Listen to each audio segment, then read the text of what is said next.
यशोदानंदन व्रज जन रंजन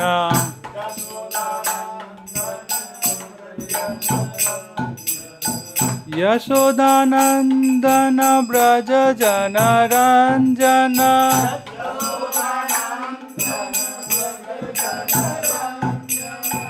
यमुना तीरा बनचारी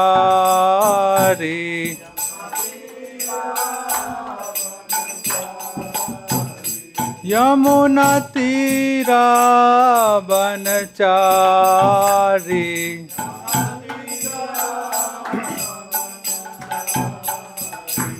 जय राधा माधवा जय कुंज बिहारी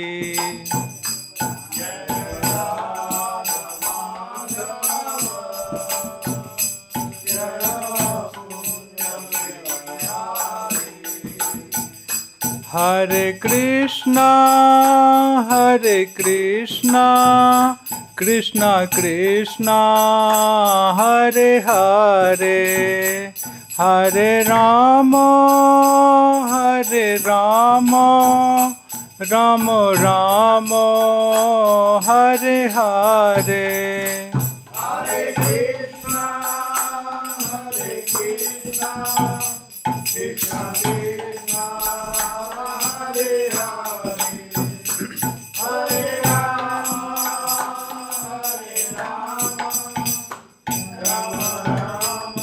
राम राम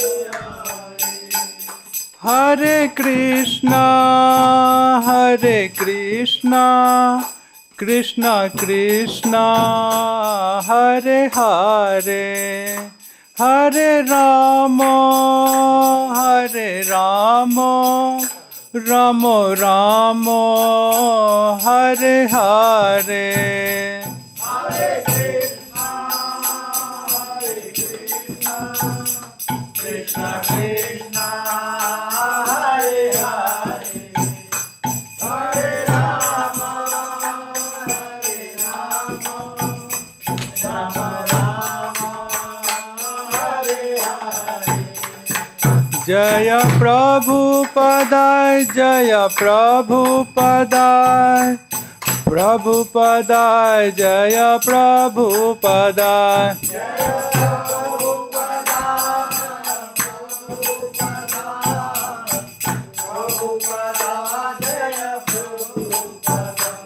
जय प्रभुपदाय जय प्रभुपदाय प्रभुपदाय जय प्रभुपदाय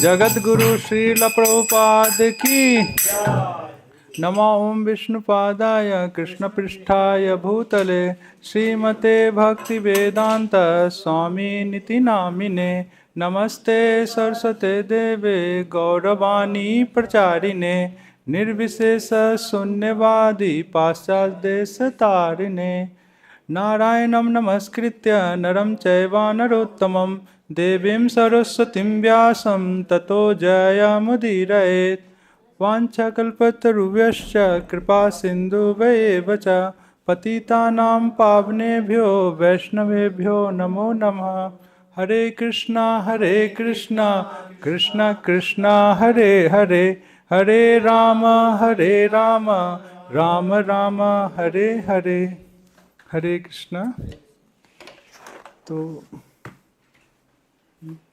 तो आज हम लोग देख रहे हैं भगवत गीता का तीसरे अध्याय का 9वां श्लोक है। श्लोक का रिसाइटेशन करता हूँ। यज्ञार्थार्थ कर्मणोऽन्यत्र लोकोऽयं कर्म बंधना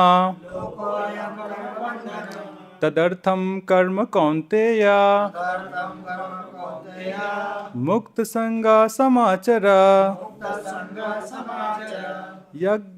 यज्ञार्थार्थ कर्मणोऽन्यत्र यज्ञार्थात् कर्मणो अन्यत्र लोकोऽयं कर्म बंधना लोकोऽयं कर्मबन्धनः तदर्थं कर्म कौन्तेय तदर्थं कर्म कौन्तेय मुक्त संग समाचर तत्सङ्गः समाचर यज्ञार्थात् कर्मणोऽन्यत्र यज्ञार्थात् कर्मणो अन्यत्र लोकोऽयं कर्म बंधना लोकोऽयं कर्मबन्धनः तदर्थं कर्म कौन्तेय मुक्त संग समाचर तत्सङ्गः समाचर रिसाइट कीजिए। यज्ञार्थात् कर्मणो अन्यत्र यज्ञार्थात् कर्मणोऽन्यत्र लोकोऽयं कर्मबन्धनः लोकोऽयं कर्म बंधना तदर्थं कर्म कौन्तेय तदर्थं कर्म कौन्तेय मुक्तसङ्गः समाचर समाचर यज्ञ अर्थात कर्मणो अन्यत्र यज्ञार्थात् कर्मणोऽन्यत्र लोकोऽयं कर्म बन्धनः लोकोऽयं कर्म बंधना तदर्थं कर्म कौन्तेय तदर्थं कर्म कौन्तेय मुक्तसङ्गः समाचर मुक्त संग समाचर यज्ञार्थात् कर्मणोऽन्यत्र लोकोऽयं कर्म बंधना तदर्थं कर्म कौन्तेय मुक्त संग समाचर। हरे कृष्ण। शब्दार्थ यज्ञार्थ एकमात्र यज्ञ या विष्णु के लिए किया गया। कर्मणा कर्म की अपेक्षा अन्यत्र अन्यथा लोकः संसार अयम यह कर्म बंधना कर्म के कारण बंधन तत् उस अर्थम के लिए कर्म कर्म कौन्तेय हे कुंती पुत्र मुक्त संगः फल आकांक्षा से मुक्त समाचर भली भांति आचरण करो। ट्रांसलेशन। श्री विष्णु के लिए यज्ञ रूप में कर्म करना चाहिए, अन्यथा कर्म के द्वारा इस भौतिक जगत में बंधन उत्पन्न होता है। अतः हे कुंती पुत्र, उनकी प्रसन्नता के लिए अपने नियत कर्म को करो, इस तरह तुम बंधन से सदा मुक्त रहोगे। तात्पर्य।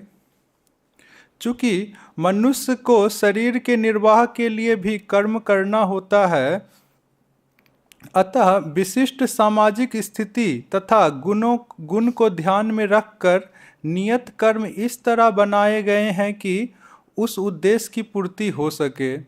यज्ञ का अर्थ है भगवान विष्णु। सारे यज्ञ भगवान विष्णु की प्रसन्नता के लिए है। वेद का आदेश है यज्ञो वै विष्णु। दूसरे शब्दों में, चाहे कोई निर्दिष्ट यज्ञ संपन्न करे या प्रत्यक्ष रूप से भगवान विष्णु की सेवा करे, दोनों से एक ही प्रयोजन सिद्ध होता है। अतः जैसे कि इस श्लोक में संस्तुत किया गया है, कृष्ण भावनामृत यज्ञ ही है। वर्णाश्रम का भी उद्देश्य भगवान विष्णु को प्रसन्न करना है। वर्णाश्रमाचारवताम पुरुषे न परा पुमान विष्णुराध्यते। विष्णु पुराण का ये श्लोक। अतः भगवान विष्णु की प्रसन्नता के लिए कर्म करना चाहिए। इस जगत में किए जाने वाला अन्य कोई कर्म बंधन का कारण होगा, क्योंकि अच्छे तथा बुरे कर्मों के फल होते हैं और कोई भी फल कर्म करने वाले को बांध लेता है।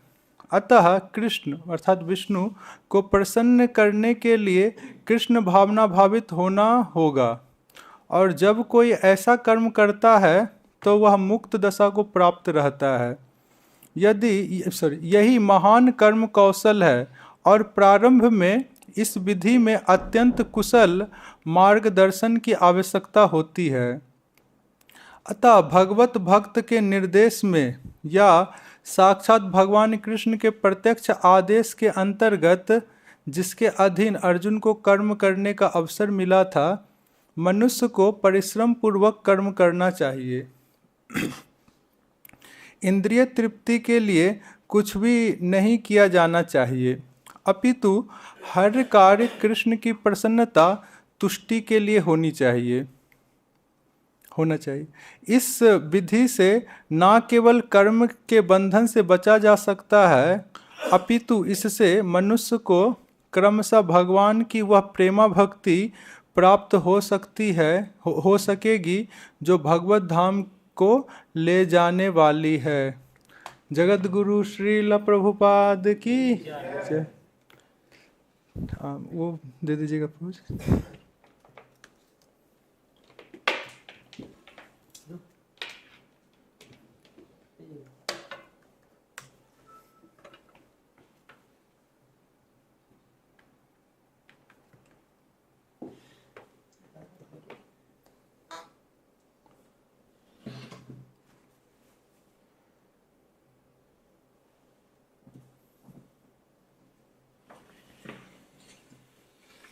हरे कृष्णा। तो श्लोक तो दिख रहा होगा, है ना। तो जैसा कि श्लोक को इस श्लोक में भगवान कर रहे हैं यज्ञार्था कर्मणा। यज्ञ, जैसे प्रभुपाद जी ने लिखा कि श्री विष्णु के लिए यज्ञ रूप में कर्म करना चाहिए। तो ऐसा क्यों भगवान बोल रहे हैं, इसके बारे में पता चल जाएगा जब पिछला श्लोक थोड़ा देख लेंगे। तो जस्ट इसके पिछले श्लोक में 3.8 में भगवान कहे नियतम कर्म कुरु त्वम, मतलब कह रहे हैं हे अर्जुन तुम नियत कर्म को करो। क्यों? क्योंकि कर्मणा ज्यायो ही अकर्मणा। अकर्मणा मतलब नहीं कुछ करने से कर्म करना ज़्यादा श्रेष्ठ है। और कहते हैं कि शरीर यात्रा अपि चाहते ना प्रसिद्धेत अकर्मणा। कोई बिना कर्म किए शरीर का यात्रा का भी निर्वाह नहीं कर सकता है। मतलब कर्म करना ही है तो आप क्या करो, नियत कर्म करो। फिर क्या है ना, स्मृति पुराण आदि में ये सब चीज़ बहुत लिखा हुआ है कि कर्मणा बंधते जंतु। मतलब कोई कर्म करता है तो जो मनुष्य है या मनुष्य को जंतु यहाँ कह रहे हैं वो बंध जाता है। जैसा कि अभी तात्पर्य में भी हम लोग देखे थे, कोई अच्छा कर्म करे तो उसको स्वर्ग जाना पड़ेगा, कोई बुरा कर्म करे तो उसको नर्क जाना पड़ेगा। तो इस जगत में तो वो बंधा हुआ ही है ना। तो इसीलिए कर्म करने, भगवान बोल रहे हैं कर्म करो, मगर कर्म से बंधन होता है। तो फिर तो इसीलिए जो भगवान है 3.9 में उत्तर दे रहे हैं कि अगर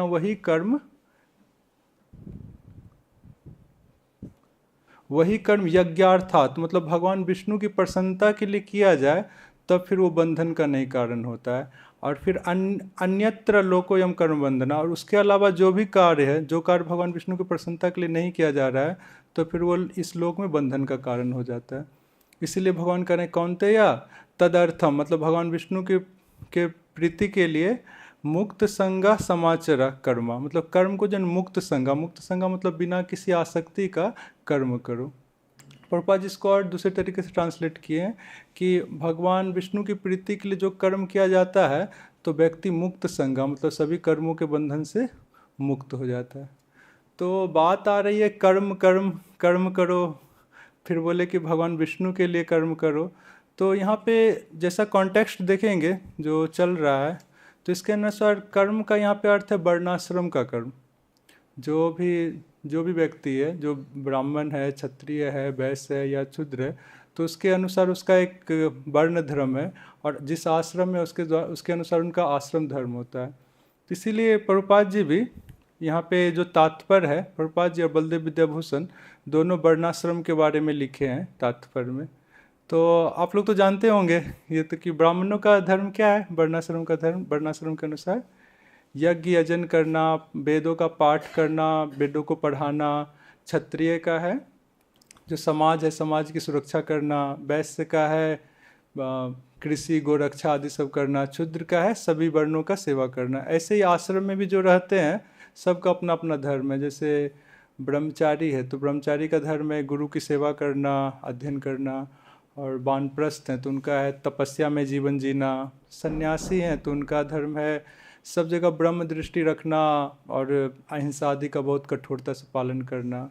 और गृहस्थ का धर्म है अपने परिवार वालों का निर्वाह करना और दान आदि के द्वारा जितने भी जितने भी अन्य जो आश्रम है उनको भी सपोर्ट करना। तो ये सब उनका धर्म है।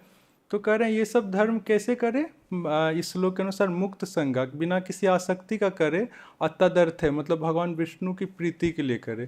क्योंकि वर्ण और आश्रम जो है भगवान से ही आए हैं, तो जिनसे आया है उन्हीं को प्रसन्न करना चाहिए। तो वर्ण आश्रम का भी जो पालन करते हैं तो एक प्रकार से भगवान जो आज्ञा या उपदेश दिए शास्त्र के माध्यम से उसी का पालन कर रहे हैं, तो इससे भगवान विष्णु प्रसन्न होते हैं। इसीलिए ये जो एक श्लोक है तात्पर्य में ही है, यहाँ पूरा लिखा हूँ तो उसको भी समझते हैं। इसमें वर्णाश्रम को फॉलो करने के बारे में कहा गया है। करें वर्णाश्रम चारवता पुरुषेना परः पुमान् विष्णुराराध्यते पुंसा पंथा नान्यस्तत्तोष कारणम। कहते हैं वर्णाश्रम आचार बताम, जो वर्णाश्रम का जो पालन कर रहा है तो उस पुरुष के द्वारा परः पुमान मतलब भगवान विष्णु जो परम पुरुष हैं वो आराध्य थे, उसकी आराधना हो जाती है। और तो और इस श्लोक में कह रहे हैं ना अन्य पंथा अस्ति तत्तोष कारणम, मतलब भगवान की संतुष्टि का अन्य कोई मार्ग नहीं है। मतलब यहाँ से लग रहा है कि तुम वर्णाश्रम का बहुत अच्छे से पालन करो। और इसी श्लोक में, इसी जो 3.9 है, चक्रवर्तीपाद भी 2 श्लोक को उद्धृत किए हैं भागवत से ही, वो और इसी बात को सेम चीज़ को कह रहा है, उसको भी हम लोग समझ लेते हैं। तो उसमें कह रहे हैं कि स्वधर्मस्थो यजन यज्ञ अनासी काम उद्धवा नायाति स्वर्ग नरको यद्यन्न न समाचरेत।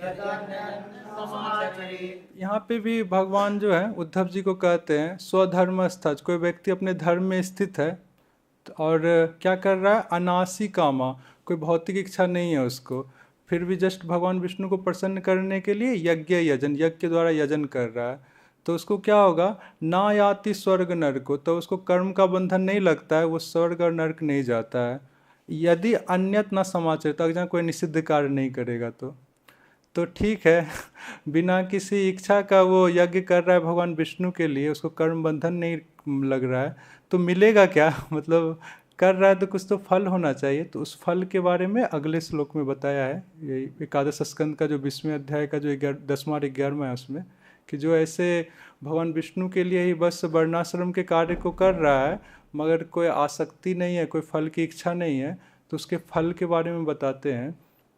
कहते हैं अस्मिन् लोके वर्तमाना स्वधर्मस्थो नघा शुचि ज्ञानम विशुद्धमाप्नोति मद्भक्तिं वा यदृच्छया। बताते हैं कि जो ऐसे कर रहा है, वर्णाश्रम का पालन कर रहा है मगर कोई भौतिक आसक्ति नहीं, भगवान की प्रीति के लिए सारा चीज कर रहा है, तो अस्मिन लोके वर्तमाना, इस जगत में रहते हुए, मतलब पृथ्वी पे रहते हुए, मतलब इसी जीवन में, स्वधर्मस्थ, वो अपने धर्म में स्थित व्यक्ति, अनघा उसको कहते हैं, वो निष्पाप व्यक्ति, शुचि वो पवित्र व्यक्ति क्या होता है, यदृक्षया मतलब एकदम अनायासी, पूरा आसानी से, बिना कुछ एफर्ट, बिना कुछ किए ही ज्ञानम विशुद्धम आपनोति, विशुद्ध ज्ञान को प्राप्त करता है। जो आत्मा का ज्ञान है, आत्मा का साक्षात्कार को प्राप्त कर लेता है। जो चीज़ सन्यासी आदि से प्राप्त करते हैं, विशुद्ध ज्ञान को प्राप्त करते हैं और फिर उसके बाद मोक्ष को, उस ज्ञान के फलस्वरूप मोक्ष को प्राप्त करते हैं, वही स्थिति इसकी हो जाती है। वो आत्मा के साक्षात्कार को प्राप्त कर जाता है और फिर बाद में मोक्ष को प्राप्त करता है। और कहते हैं वाह मद भक्ति, अगर जहाँ भक्तों का संग हो गया तो भगवान की भक्ति को प्राप्त कर लेता है। तो यहाँ से लग रहा है ना कि बहुत अच्छा है, वर्णाश्रम का पालन करना चाहिए। मगर जो हम लोग का जो सिद्धांत है, हम लोग जो फॉलो करते हैं परंपरा, गौड़ीय वैष्णव परंपरा, इसमें वर्णाश्रम को ही सब कुछ नहीं कहा गया है, पूरा परमार्थ इसको नहीं कहा गया है, इससे भी आगे कई चीज़ है। आप लोग पढ़े होंगे चैतन्य चरितामृत, तो उसमें राय रामानंद राय और महाप्रभु के बीच में वार्तालाप है। उसमें ऐसा ही वार्तालाप है, साध्य साधन तत्व के बारे में उसमें डिस्कशन होता है कि क्या साध्य है, क्या साधन है। तो उसमें सबसे पहले जो है ना, राय रामानंद राय वर्णाश्रम के बारे में कहते हैं, मगर महाप्रभु कहते हैं यहो बाह्य, ये भी बाह्य है, ऐसा कह देते हैं। उस संवाद को थोड़ा हम लोग हल्का डिटेल में देखते हैं तो पता चलेगा कि क्या कहाँ पे ये वर्णाश्रम स्टैंड करता है साध्य साधन में। तो जस्ट जब साध्य के बारे में प्रश्न करते हैं महाप्रभु, तो सार रूप में जो है ना, राय रामानंद राय 10 चीज़ों को साध्य के रूप में बताते हैं। पहला तो बोलते हैं स्वधर्म का आचरण, वर्णाश्रम का आचरण करना चाहिए। फिर कहते हैं कृष्ण कर्मर्पणम, और फिर कहते हैं स्वधर्म त्याग और ज्ञान मिश्र भक्ति। इस चारों को महाप्रभु कहते हैं रिजेक्ट कर देते हैं, मतलब इसको कहते हैं यहोवा है, यहोवा है। उसके बाद जब ज्ञान शून्य भक्ति मतलब शुद्ध भक्ति जब बोलते हैं राय रामानंद राय साध्य के रूप में, और फिर प्रेमा भक्ति, दास्य प्रेम, साख्य प्रेम, वात्सल प्रेम, कांता प्रेम, तो इसको कहते हैं हाँ यहो है, ये साध्य है। तो स्टार्ट ऐसे होता है कन्वर्सेशन। महाप्रभु जो है जानते होंगे, जैसे ही संन्यास लिए तो नीलाचल चले गए। फिर नीलाचल से देखिए महाप्रभु के जन्म अवतार का कई कई प्रयोजन था। एक मेन प्रयोजन था कि हरि नाम का प्रचार करना, गोलोकेर प्रेम धन हरि नाम संकीर्तन, मतलब हरि नाम संकीर्तन का प्रचार करना था। तो इसलिए वो जो दक्षिण भारत की यात्रा में चले गए संन्यास के बाद। जब दक्षिण भारत की यात्रा में गए तो वहाँ पे वो मिले राय रामानंद राय से। पहले ही सार्वभौम भट्टाचार्य कहे थे कि राय रामानंद राय हैं उधर साउथ में, उनसे आप बहुत मिलिएगा, उनसे मिलिएगा आपको प्रसन्नता होगा। तो उनसे मिले। राय रामानंद राय भगवान के पार्षद ही हैं, चैतन्य लीला में एकदम नित्य पार्षद हैं। और जो वृंदावन लीला है उसमें विशाखा सखी हैं, और मतलब वो विशाखा सखी और अर्जुन के मिलित वो हैं, तनु है उनमें। तो जैसे ही महाप्रभु मिले उनसे, राय रामानंद राय से, तो फिर अगले दिन फिर मिलते हैं। तो फिर क्या होता है, नमस्कार कैले राय प्रभु कैले आलिंगने, दुई जने कथा कहे बसी रह स्थाने। तो जैसे ही सामने आए महाप्रभु हैं, राय रामानंद राय हैं, तो राय रामानंद राय पर नमस्कार करते हैं महाप्रभु को, और महाप्रभु कैले आलिंगने, वो राय रामानंद राय को आलिंगन कर लेते हैं। और फिर दो ही जना कथा कहे, दोनों बात वार्तालाप होने लगता है। बसी रह स्थाने, एक एकांत स्थान पे दोनों के बीच में वार्तालाप हो रहा है। तो फिर क्या होता है, आप लोग रिपीट कीजिएगा। प्रभु कहे पढ़ श्लोक साधे र निर्णय, राय कहे स्वधर्माचरणे विष्णु भक्ति है। तो फिर चैतन्य महाप्रभु कहते हैं आप जो है ना साध्य का निर्णय कीजिए। साध्य क्या होता है ना, साधन करके जिसको प्राप्त करते हैं उसको साध्य कहते हैं। जैसे सब कोई तो कुछ साधना करते हैं, हम लोग भक्ति मार्ग में तो जप करते हैं, श्रवण कीर्तन करते हैं, कोई योगी है वो भी साधना करता है कुछ। तो जो साधना के द्वारा जो प्राप्य वस्तु है उसको साध्य कहते हैं। तो महाप्रभु कह रहे हैं आप साध्य का निर्णय कीजिए और पढ़ श्लोक के साथ कीजिए। ऐसे नहीं कि कुछ ये बोल दीजिए वो बोल दीजिए, उसका कोई शास्त्रिक प्रमाण नहीं, उस टाइप से नहीं। शास्त्रिक प्रमाण के द्वारा आप साध्य को बताइए। तो सबसे पहले राय रामानंद राय प्रस्तुत करते हैं, कहते हैं स्वधर्म आचरण विष्णु भक्ति है। वो बोलते हैं स्वधर्म आचरण जो है ना ये साध्य है, मतलब अच्छे से अपना स्वधर्म का पालन करना, इसको साध्य के रूप में कहते हैं। और श्लोक भी उद्धृत करते हैं, वही जो अभी हम लोग देख लिए विष्णु पुराण का, वर्णाश्रम चार बता पुरुषे न परा पुमान विष्णु राधेते पंथा नान्यस तत्वोर्ष कारणम। तो इस श्लोक को पढ़ के लगता है ना कि ना अन्य पंथा, कोई दूसरा मार्ग नहीं है वर्णाश्रम के अलावा, तत्तोष कारणम, भगवान विष्णु के तोष मतलब उनके संतुष्टि के कारण का। तो ये कहते हैं राय रामानंद राय, और महाप्रभु क्या उत्तर देते हैं, प्रभु कहे यहोवा है आगे कहा आर, राय कहे कृष्ण कर्मार्पण साध्य सार। तो फिर महाप्रभु जो है स्वधर्म के आचरण को बाह्य कह देते हैं। बाह्य इसीलिए कह रहे हैं क्योंकि वो तो गोलोक का प्रेम धन प्रदान करने आए हैं ना। तो ये जो स्वधर्म का आचरण है इसमें अहम मम रहता ही है, मैं क्षत्रिय हूँ, मैं ब्राह्मण हूँ, तो मेरा ये कर्तव्य है। तो ये जो अहम मम है ये बैकुंठ और गोलोक का बाहरी अनुभूति है, बाहरी बात है। ये उसमें ये सब नहीं अहम मम रहता है कि मैं क्षत्रिय हूँ, मैं ब्राह्मण हूँ, ये सब जड़ जगत की ये वाली मनोवृत्ति अभिमान नहीं रहता है, ये इसी जगत में रहता है। तो गोलोक और बैकुंठ के कंपेयर में ये बाहरी है, तो इसीलिए महाप्रभु क्या कर रहे हैं, एहो बाह्य, ये बाह्य है। तो फिर राय रामानंद राय दूसरा साध्य बताते हैं, कहते हैं कृष्ण कर्म अर्पण। पहले तो था वर्णाश्रम करना, अपनी ड्यूटी कर देना, मगर आप दूसरा क्या बता रहे हैं, भगवान कृष्ण में सारे कर्मों का अर्पण कर देना, जो भी लौकिक और वैदिक है। वैदिक मतलब जो संध्या उपासना या अपने स्वधर्म कर रहे हैं, और लौकिक मतलब नहाना धोना ये सब। अब वैदिक मतलब कहा ना संध्या उपासना सब। तो ये जितने भी कर्म है और कर्म का फल है, इसको भगवान में अर्पण कर दो, इसी को कह रहे हैं साध्य सार। भगवान भी इसको गीता में बोलते हैं, तो इसी श्लोक को प्रस्तुत करते हैं। यत् करोसि यदश्नासि करोसि यदि सदासि यज्जुहोसि ददासि यत् यज्जुहोसि ददासि यत् यत् तपस्यसि कौन्तेय यत् तपस्यसि कौन्तेय तत्कुरु सो मदर्पणम्। तत्कुरुष्व मदर्पणम्। तो वही श्लोक का अर्थ ही है, यद करोसि जो भी कर रहे हैं, यद स्नासि जो भी हम भोजन आदि भी जो करते हैं, यद जुहोसी जो भी यज्ञ आदि कर रहे हैं, ददासी यद जो भी दान आदि सब हो कर रहे हैं, यद तपस्वी जो भी तपस्या कर रहे हैं, हे कौन्तेय या तत्कुरु समदर्पण, वो सब मुझको अर्पण कर दो। भगवान के गीता के श्लोक को प्रस्तुत किए। मगर चैतन्य महाप्रभु क्या कहते हैं, प्रभु कहे एहो बाय आगे कहा, इसको भी बाहे कर देते हैं। कहते ये भी साध्य महाप्रभु को संतुष्ट नहीं कर रहा है, क्योंकि इसमें भी जो लौकिक वैदिक कर्म कर रहे हैं उसमें भी अहम मम है, और वो अहम मम बाहरी है, वो वैकुंठ और गोलोक के परिधि का बाहर की ये बात है, तो इसीलिए इसको भी बाहे कर दिए। तो फिर राय रमन राय तीसरा क्या कहते हैं, साध्य चीज को बता रहे हैं, कह रहे हैं स्वधर्म त्याग यही साध्य सार। अपने पूरे एकदम धर्म का, वर्ण आश्रम का जो धर्म है सबका त्याग कर देना, भगवान का शरणागत हो जाना या भगवान के भजन में लग जाना, इसको बोलते हैं ये साध्य है। और श्लोक भी उद्धृत करते हैं, उद्धव गीता का श्लोक है, भगवान का ही उद्धव जी को जो कहा है इसको, आज्ञा एव गुणान दोषान मया दिष्टान्नपि स्वकान धर्मान संत्यज्य यः सर्वान्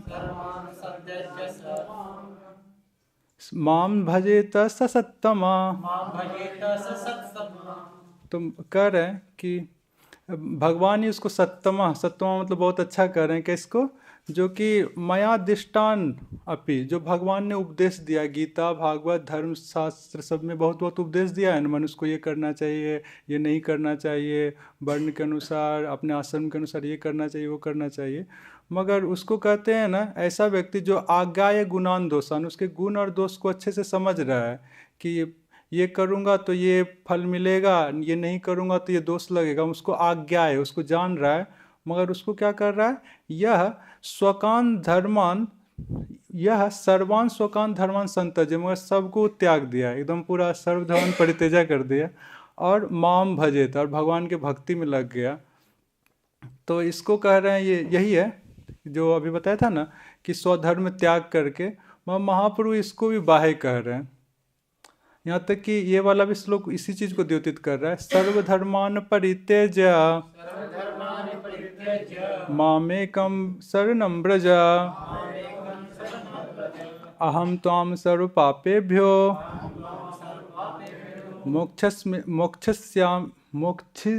मोक्षयिष्यामि मा शुचा।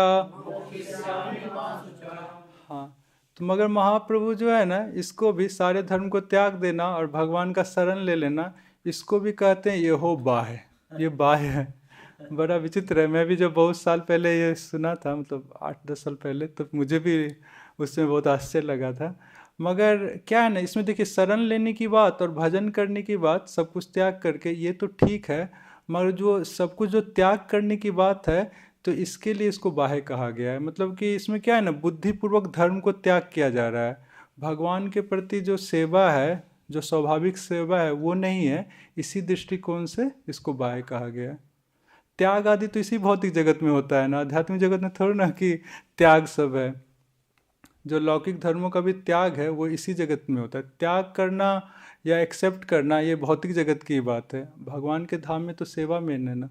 तो यहाँ पे बुद्धिपूर्वक धर्म का त्याग है, स्वाभाविक सेवा नहीं है, इसीलिए महाप्रभु इसको भी बाह्य कह दिए। तब फिर राय रामानंद राय क्या कहते हैं, ज्ञान राय कहे ज्ञान मिश्र भक्ति साध्य सार। ज्ञान मिश्र जो भक्ति है उसको साध्य सार कह रहे हैं। मतलब भक्ति भी है, उसमें थोड़ा ज्ञान मिला हुआ है।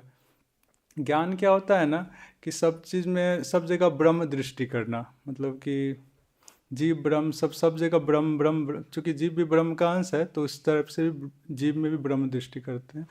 तो इसके लिए एक और श्लोक पढ़ते हैं, एक इस साध्य के लिए कहते हैं, ब्रह्मभूता प्रसन्नात्मा न सोचती न कांक्षति समा सर्वेषु भूतेषु मद्भक्तिम लभते पराम। तो देखिए कैसा है वो व्यक्ति, ब्रह्मभूता, ब्रह्मभूता मतलब एकदम तीनों गुणों से ऊपर उठ गया है, ब्रह्मभूत है, प्रसन्न आत्मा, पूरा एकदम संतुष्ट है, पूरा सेटिस्फाइड है, ना सोचती, कोई शोक नहीं है, ना कांक्षति, कोई भौतिक वस्तु की इच्छा नहीं है, समा सर्वेषु भूतेषु, सभी जीवों के प्रति समान भाव है, मद भक्ति लभते परम, भगवान की परमा भक्ति को भी वो प्राप्त करेगा। तो बहुत अच्छा है ना ये स्थिति, एकदम ब्रह्म तीनों गुणों से ऊपर है, ना शोक है, ना कोई भौतिक चीज़ की आसक्ति है, प्रसन्न है, सेटिस्फाइड है। मगर इसको भी क्या कहते हैं, प्रभु कहे यहोवा है आगे कहा आर, तो इसको भी बाहे कर देते हैं। तो बाहे इसीलिए कर रहे हैं क्योंकि भक्ति तो है मगर इसमें ज्ञान मिला हुआ है, तो इसका जो इनका जो फाइनल पर्यवसान क्या होगा, जो इस साधना किए हैं तो उसकी ब्रह्म ज्योति होगी। और गौड़ीय वैष्णव के अनुसार ये जो ब्रह्म है, ब्रह्म ज्योति है, वो कहाँ है ना, जो गोलोक और वैकुंठ का जो कांति है, जो प्रकाश है, उसको ब्रह्म ज्योति कहते हैं। भौतिक जगत से परे है मगर आध्यात्मिक जगत में भी नहीं है, जो गोलोक और वैकुंठ का जो प्रकाश है बाहरी पार्ट, तो उसको ब्रह्म कर रहे हैं। तो है तो बाहर ना गोलोक और वैकुंठ से, तो इसीलिए महाप्रभु क्या कर रहे हैं, एहो बाय, ये भी बाय है। तब फिर राय रामानंद राय फिर एक और नया साध्य तत्व को बोलते हैं, जो ज्ञान शून्य भक्ति को कहते हैं। राय कहे ज्ञान शून्य भक्ति साध्य सार। तो इसके लिए बहुत अच्छा श्लोक बताते हैं। अब ये जो है ना ज्ञान शून्य भक्ति मतलब एकदम शुद्ध भक्ति, शुद्ध भक्ति का श्लोक कहते हैं ज्ञाने प्रयास मुदपास्य नमन्त एवा जीवन्ति सन्मुखरितां भवदीय वार्ताम् स्थाने स्थिता श्रुतिगतां तनुवांग मनोभिः ये प्रायसो जितोप्यसितैस्त्रिलोक्याम्। हाँ, तो ये भी भागवतम के श्लोक को उद्धृत कर रहे हैं कि जो कि ज्ञान शून्य भक्ति का है। तो बोलते एक ऐसा भक्त है जो क्या करता है ना, ज्ञाने प्रयासम उदपास्य, ज्ञान के प्रयास को उदपास्य एकदम दूर से ही छोड़ दिया है, कुछ ज्ञान कर्म के का कोई अंग नहीं कर रहा है। और क्या है, नमनता, नमनता मतलब पूरा आत्मसमर्पण किया है, तनोवांग मनो भी मतलब शरीर से, वाणी से और मन से भगवान का पूरा शरणागत है। और क्या कर रहा है, जीवंति सन्मुखरिताम भवदीय वार्ता, और अपना जीवन बना लिया है। किसको जीवन बना लिया है, सतमुखरिताम, भक्तों के मुख से जो भवदीय वार्ता, भगवान की जो कथा हो रही है, गीता भागवत और भी जो भगवान की कथा है, उसको ही अपना जीवन बना लिया है। और स्थानीय स्थिता, जो सतमार्ग है, साधुओं का जो मार्ग है, उसमें स्थित हो गया है। तो कहते हैं कि ऐसा जो व्यक्ति रहता है, ऐसा जो भक्त रहता है, वो क्या कर होते हैं ना, जो अजीत है, भगवान अजीत त्रैलोक्यम, इस त्रिलोकी में अजीत हैं, कोई भगवान विष्णु को नहीं जीत सकता। मगर ऐसा भक्त प्रायसा जितो अपसित, ये प्रायसो जितोपसित त्रैलोक्यम, ऐसा भक्त जो है ना उस अजीत को भी जीत लेता है, मतलब भगवान उसके बस में आ जाते हैं, उनके भक्ति के बस में आ जाते हैं। तब तो फिर महाप्रभु कहते हैं प्रभु कहे यहो है आगे कहा आर, महाप्रभु कहते हैं हाँ ये एकदम अच्छा साध्य तत्व है, जिसमें कुछ एकदम ज्ञान वगैरह का मिश्रण नहीं है, एकदम शुद्ध भक्ति कर रहा है, श्रवण कीर्तन पूरा पूरा शरणागत है। तो इसको एकदम कहते हैं हाँ ये साध्य तत्व है। और फिर और कहते हैं महाप्रभु के आगे कहा और भी कोई साध्य तत्व, तो राय रमानंद कहते हैं हाँ, राय कहे प्रेम भक्ति सर्व साध्य सार। फिर और प्रेम भक्ति को कहते हैं सर्व साध्य सार, ये भी साध्य है। तो प्रेम भक्ति के लिए दो श्लोक को उद्धृत करते हैं। ये दो श्लोक क्या है ना कि जो दो प्रकार की भक्ति होती है, जानते होंगे, वैदिक भक्ति और रागानुगा भक्ति। तो जो वैदिक भक्ति सब करते करते जो भाव प्रेम की स्थिति को प्राप्त कर गया है, उसके लिए पहला श्लोक है, और दूसरा श्लोक रागानुगा मार्ग के लिए। तो पहला श्लोक देख लेते हैं। नानोपचार कृत पूजन मार्त बंधो प्रेम्णैव भक्त हृदयं सुख विद्रुतं स्यात्।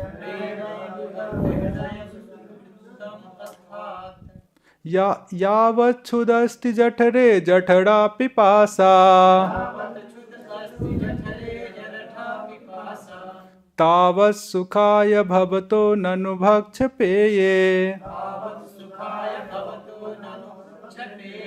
पहले एक उदाहरण देते हैं कि यावत जठरे, जब जठरे, जठरे मतलब उदर में, जठा क्षुधा पिपासा अस्ति, जठा मतलब बहुत तेज, क्षुधा मतलब भूख और प्यास रहता है, कहते हैं तावत तभी जो है ना, भक्ष पे, भक्ष मतलब भोजन और पानी, सुखाय भवता वो सुख पूर्वक लगता है। जब जब बहुत भूख रहती है तभी भोजन सब अच्छा लगता है, जब भूख नहीं है तो अच्छी चीज़ भी देते हैं तो अरे नहीं, उतना मन नहीं करता है। तो कहते हैं ऐसे ही जो आर्त बंधु हैं, आर्त बंधु भगवान को कहते हैं, जो बहुत दुखी रहते हैं उसके लिए उसके भगवान विशेष रूप से उसके बंधु रहते हैं, इसलिए भगवान को आर्त बंधु कह रहे हैं। तो जब भगवान की कोई नानोपचार कृत पूजन, जब उसकी नाना उपचार से पूजा की जाती है, अर्घ्य बहुत सारा है ना, अर्घ्य से, दीप से, धूप से सब करते हैं, जब प्रेमनेव, जब वो प्रेम पूर्वक रहता है तब भक्त हृदय सुख विद्रुतम से, तो जब भक्त का हृदय जो है ना सुख पूर्वक वो द्रवित हो जाता है, वही भाव की स्थिति को बता रहे हैं। भक्त क्या होता है, भगवान की कृपा का उसको अनुभव होता है, इससे उसका हृदय भर जाता है। तो ये जो स्थिति है ना, इसको महाप्रभु कहते हैं हाँ ये हो है, ये एकदम साध्य है, इस स्थिति में पहुंचना ये साध्य है। फिर ऐसे ही एक रागानुगा मार्ग से जो भक्ति करते हैं उससे भी संबंधित एक श्लोक देते हैं, तो उसको भी महाप्रभु कहेंगे यह हो है। श्लोक ऐसे है, कृष्ण भक्ति रस भाविता मति क्रियताम यदि कुतोपि लभ्यते तत्र लौल्यमपि मूल्यमेकम् जन्म कोटि सुकृतैर्न लभ्यते। तो कह रहे हैं ना, जो कृष्ण भक्ति रस भाविता मति, यही बात है। कृष्ण भक्ति रस भाविता मति मतलब ना, भगवान की एकदम सेवा रस के प्रति जिसकी भावित मति है, केवल भगवान का सेवा का ही चिंतन है, कुछ भी अपना स्वसुख का इधर उधर का कोई चिंतन नहीं। तो कहते हैं उसको जो है ना, औसी मति को क्रियताम यदि कुतोपि लभ्यते, उसको क्रियताम, उसको परचेज कर लो जहाँ कहीं भी वो मिले, तो उसका मूल्य भी बताते हैं। तत्र लौल्यम अपि मूलम एकलम, उसका जो लौल्य है मतलब लालसा ही उसका मूल्य है। और कहते हैं वो जो कृष्ण भक्ति रस भाविता मति है, वो जन्म कोटि सुकृते न लभ्यते, कोटि कोटि जन्म तक बहुत पुण्य किए उससे भी नहीं मिल सकता है। तो ये बहुत दुर्लभ है कृष्ण भक्ति रस भाविता मति। तो इसको भी कह रहे हैं कि हाँ ये भी साध्य, भगवान के प्रति बस सेवा की भावना जो रागानुगा मार्ग में होते हैं, इसको भी साध्य करते हैं। तो इसीलिए कहते हैं क्या, प्रभु कहे ये हो है, आगे का आर, हाँ ये भी ठीक है, ये भी साध्य तत्व है, आगे का हार, मतलब इसके अलावा भी क्या साध्य है उसको बताइए। तो फिर राय रामानंद कहते हैं, राय कहे दास प्रेम साध्य सर्वसार, फिर दास प्रेम को कहते हैं वो सर्व साध्य सार है, उसके साध्य के बारे में बताते हैं। और श्लोक उद्धृत करते हैं, जब आप लोग जानते होंगे प्रसंग, जब दुर्वासा मुनि अम्बरीश महाराज का अपराध कर देते हैं और जब सब कुछ हो जाता है, जब देख लेते हैं कि बाप रे अम्बरीश महाराज कितने अच्छे भक्त हैं, तब फिर वो ये श्लोक कहते हैं, दुर्वासा ऋषि कहते हैं यंत्र हो गया सॉरी, यन्नाम श्रुति मात्रेण पुमान भवति निर्मला तस्य तीर्थपदा किं वा दासानाम अवशिष्यते। जो दास प्रेम में जो भक्त रहते हैं उसकी महानता के बारे में कह रहे हैं। पहले कहते हैं यन नाम श्रुति मात्रेण, भगवान विष्णु के नाम को सुनने मात्र से ही क्या होता है, पुमान भक्ति निर्मला, कोई भी मनुष्य वो निर्मल हो जाता है, उसके सारे पाप नष्ट हो जाते हैं। हरि गोविंद राम ऐसे कोई भी नाम केवल सुन लिया, बोलना उच्चारण करना तो दूर की बात है, जो श्रवण करता है उसके सारे पाप नष्ट हो जाते हैं। तस्य तीर्थपदा, वो जो तीर्थपद जो भगवान है जिनका चरण ही तीर्थ है, उसके दासा नाम किम्बा अवशिष्यते, उसके दासों के लिए क्या अवशेष रह गया। मतलब कि भगवान का नाम इतना प्रभावशाली है, तो जो उनके पार्षद हैं उनको क्या पाना बचा रह गया। उसके लिए तो सब कुछ एकदम सुलभ है ना, धर्म अर्थ काम मोक्ष भगवान का लोक सब कुछ सुलभ है।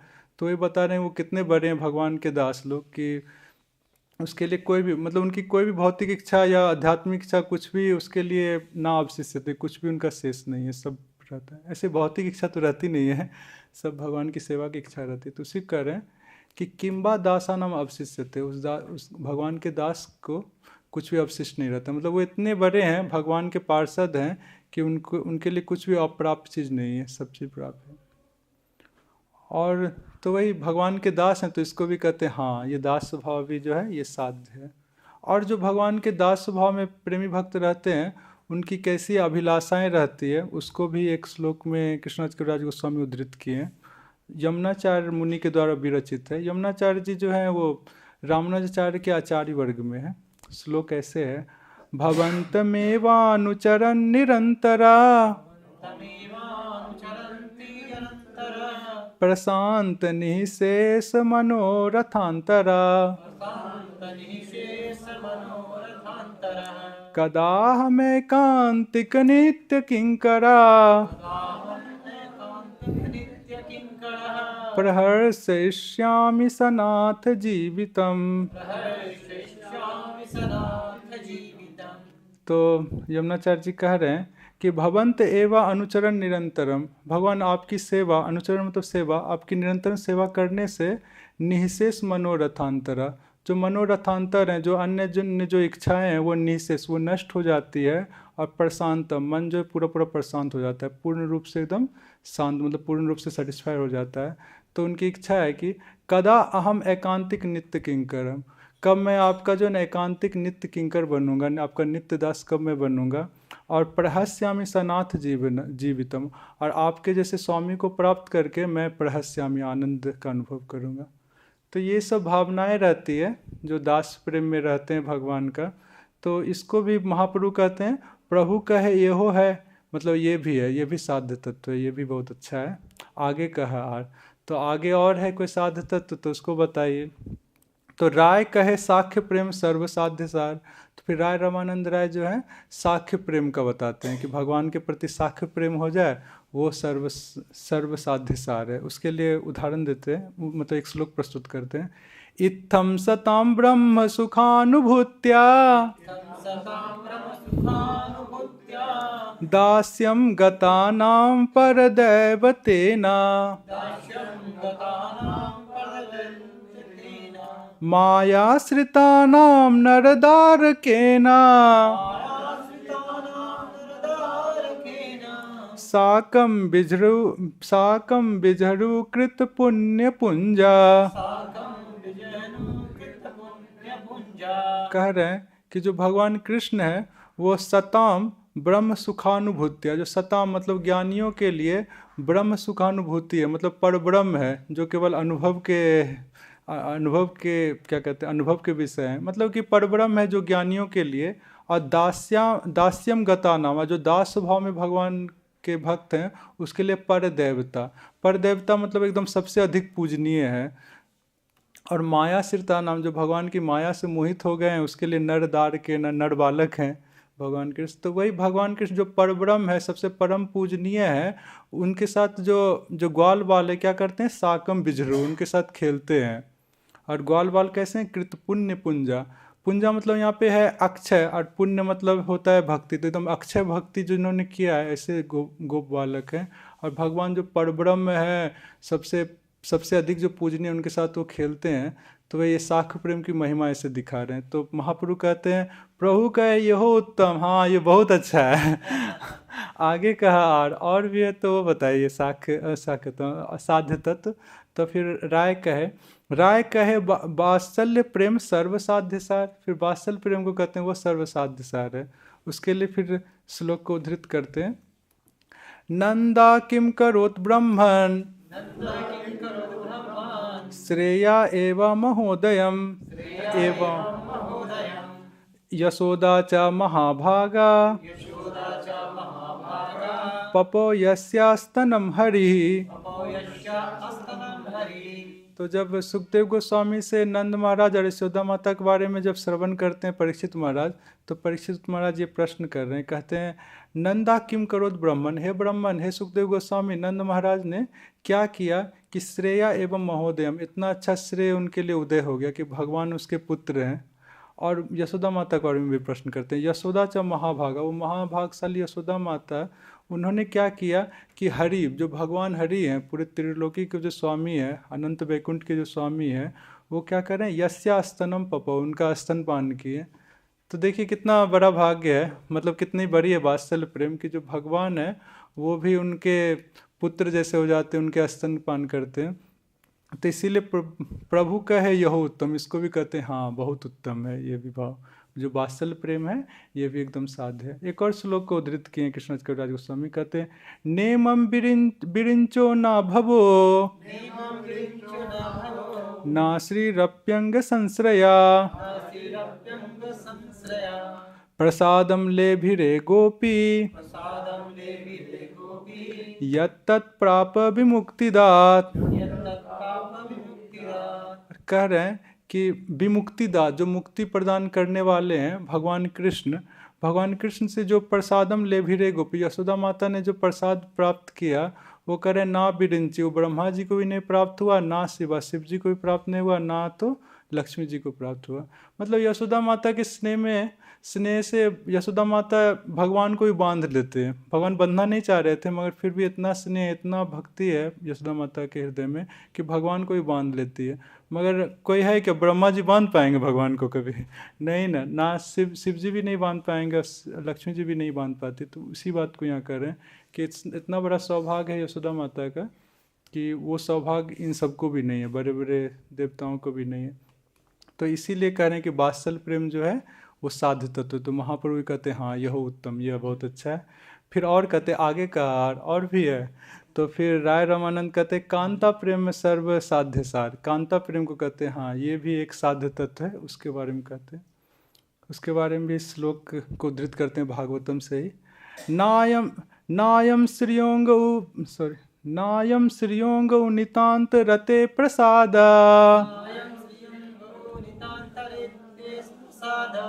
स्वरयोसिताम नलिन गंध रुचाम कुतोन्या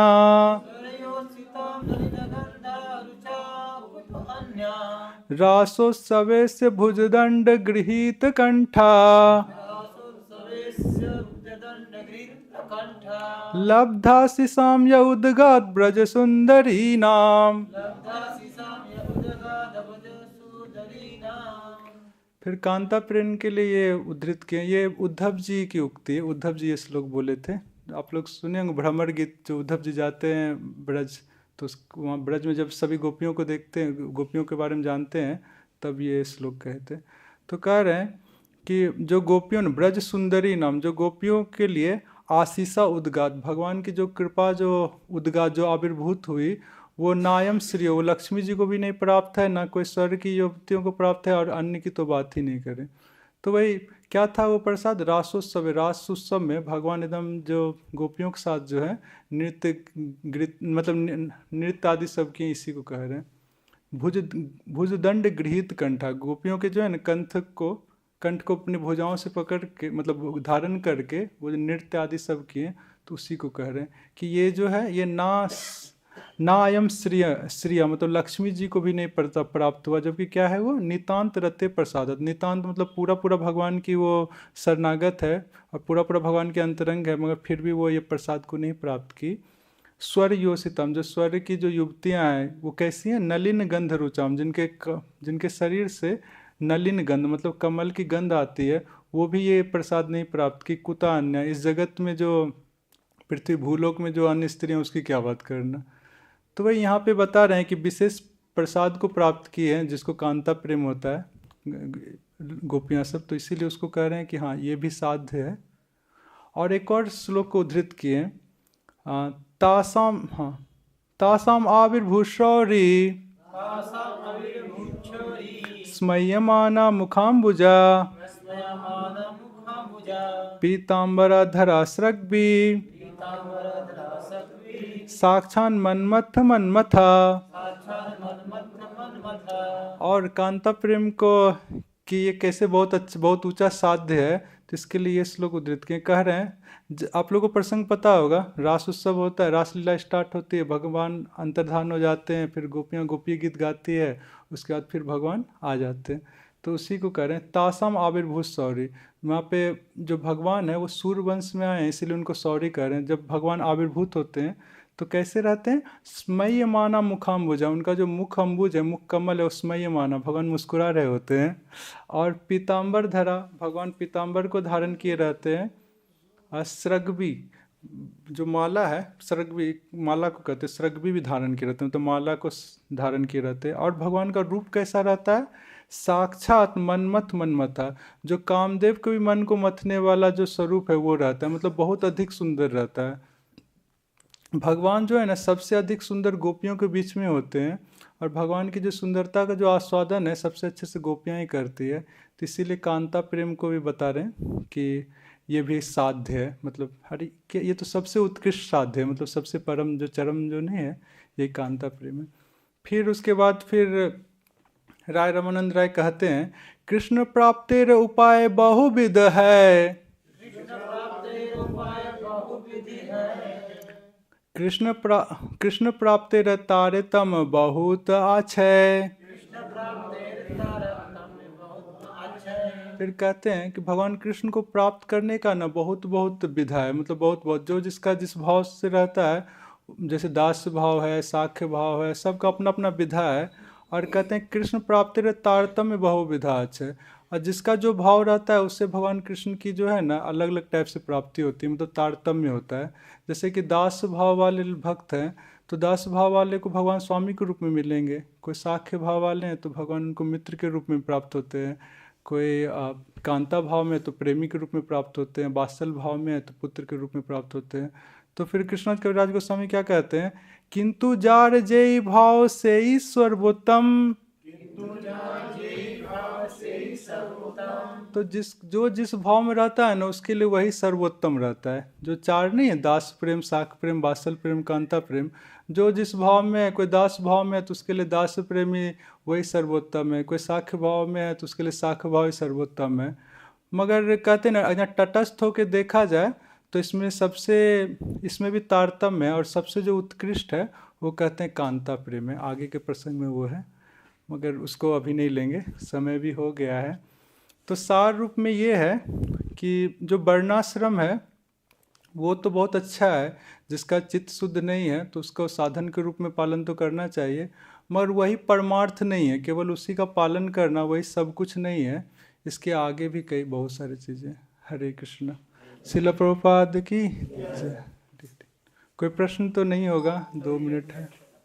हाँ कहीं जैसे पूरा गीता का जो लास्ट में जैसा सर्वधर्मान परित्यज्य, हाँ वो तो ये बात है, उसका थोड़ा समय। हाँ देखिए क्या है ना, सर्वधर्म परित्यज्य मामेकम शरणम ब्रज, तो जो भगवान का जो शरणागति ले रहे हैं इसको नहीं कुछ गलत कर रहे हैं, मगर जो सर्वधर्म परित्यज्य मतलब कि जो त्याग करना है, जो बुद्धिपूर्वक जो धर्मों का त्याग है, इसको बाह्य चीज़ कर रहे हैं। भक्ति में क्या होता है ना, स्वाभाविक रूप से भगवान की सेवा करना ये मेन होता है। ऐसा नहीं कि मैं बहुत बड़ा त्यागी हूँ, त्याग कर दिया तो उसकी उतनी वैल्यू नहीं है। मतलब ठीक है वो वैराग्य है, वो भी दिखाता है कि शरणागति है तभी कोई त्याग कर सकता है, ऐसा नहीं कि सब त्याग कर देता है। किसी जिसको श्रद्धा और भगवान के प्रति शरणागति रहती है वही त्याग कर पाता है, मगर वो मेन चीज़ नहीं है, वो साइड चीज़ है।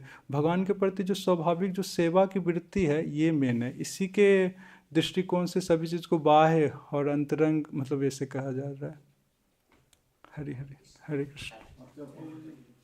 जो ब्रह्मभूत प्रसन्न आत्मा न सोचती ना, इसमें कैसे, तो सब कुछ तो हाँ वो ब्रह्म भूता है ना, उसमें ज्ञान का मिश्रण है, जीव और ब्रह्म में थोड़ा वो ब्रह्म दृष्टि कर रहा है। जो भक्त रहते हैं उसको अपना इष्ट सब जगह स्फुरित होता है, जैसे कि कोई दास भाव में कोई भक्त है तो भगवान राम का उदास है तो सब जगह भगवान राम उनको दिखेंगे।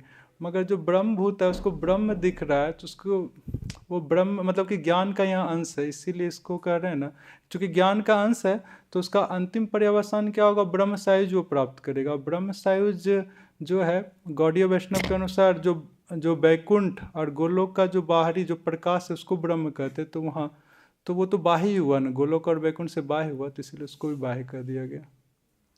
और ज्ञान जो होता है ना वो सात्विक होता है, वो निर्गुण भी नहीं होता है पूरा पूरा। हरे हरे, हरे कृष्ण।